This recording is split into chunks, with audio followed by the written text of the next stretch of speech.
আসসালামু আলাইকুম। আপনারা সবাই কেমন আছেন? আশা করি আপনারা সবাই ভালো আছেন। আমরাও আছি আলহামদুলিল্লাহ ভালো। আজকে আমরা আইছি নিস পক অলিম্পিয়াড, যেটার কয় পক দু নিস।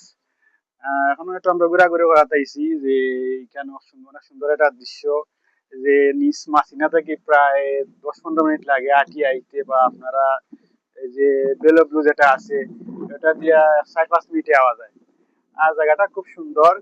আর আমরা পিছনে যে পাহাড় দেখা, এটা আসলে আল্প পাহাড় হয় আর কি, ক্ষুদ্রাজগর আর কি, যে আল্প পাহাড় যেটা আছে ওইটার হয়। আমরা যখন ক্লাস 9-10 বা ইন্টারমিডিয়েট যখন পড়াশোনা করছি, ভূগোলের একটা সাবজেক্টও আছে যে আল্প পাহাড় সম্পর্কে বর্ণনা করা আছে। আসলে এই এই সেই পাহাড়টা হইলো গিয়ে আল্প পাহাড়। এই যে পাহাড়টা, এই পাহাড়ের পিছনে আসলে এই পাহাড়ের মাধ্যমে আসলে ইটালি এবং ফ্রান্সের এই যে ফ্রান্সে আর কি যে আলাদা করা হয়েছে। এই পাহাড়ের ও সাইডে গিয়া ফ্রান্স, এবং পাহাড়ের অন্যদিকে পিছন সাইডে পড়ছে লাগি ইটালি। আবার এই পাহাড়ের মধ্যখানে লাগি নিস্কুদ্দা যুগের ভিতরে পড়ছে ইটালি মোনাকো। মোনাকো লাগি এই ফ্রান্সের ভিতরে এটা ছোট একটা দ্বিতীয় ক্ষুদ্রতম দেশ আর কি। এই মোনাকোর ভিতরে আবার অনেক ধনী ধনী বিত্তশালী মানুষ সকল থাকে। দেখতে খুব সুন্দর, খুব ভালো লাগে দেখতে। আর আসলে ফ্রান্সের মধ্যে ভ্যাকেশনের লাগি খুব পারফেক্ট পারফেক্ট একটা জায়গা।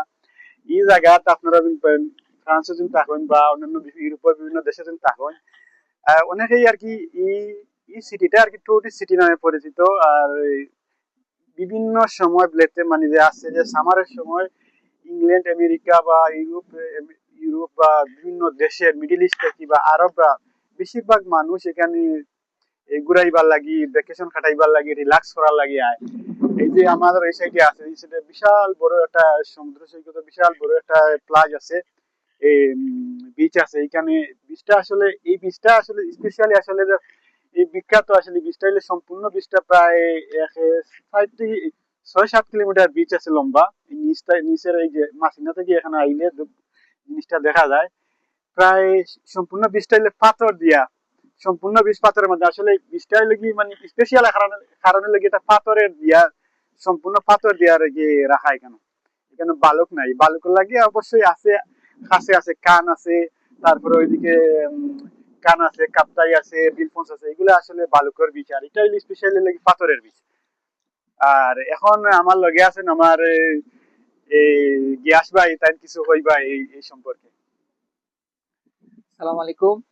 সবপ্রথম আমার জামিল ভাই কইলাইছো, আমার আপনার কাছে একটা অ্যাডভাইস থাকবে, যদি আপনারা এই সামারে যদি আপনারা নিজ বিল ভ্রমণের যদি প্রিপারেশন করেন, প্ল্যান করেন ইউরোপ থেকে বা অন্য লন্ডন থেকে বা প্যারিস থেকে যদি আইন, তাইলে আপনারা আমরা লগে যোগাযোগ করবা। আমরা চেষ্টা করবো আপনারা হেল্প করার লাগিয়া। আর আপনারা সব আইবা, দেখবা ইউরোপের সৌন্দর্য। ভালো থাকবা সব। ধন্যবাদ। আর আরেকটা কথা আর বাকি রয়েছে আসলে, মানে ভ্যাকেশনাল লাগি আমরা হয় না নি একের ভিতর দোষ। আসলে এখানে আইলে একের ভিতর দোষ নাই, মানে অনেক কিছু এটা পাওয়া যায় একের ভিতরে খাইলা।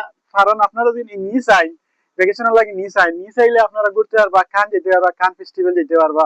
তারপরে ওইদিকে আছে মোনাকো যেতে পারবা। তারপরে আবার বেন্তিমিল কাছে ইতালি।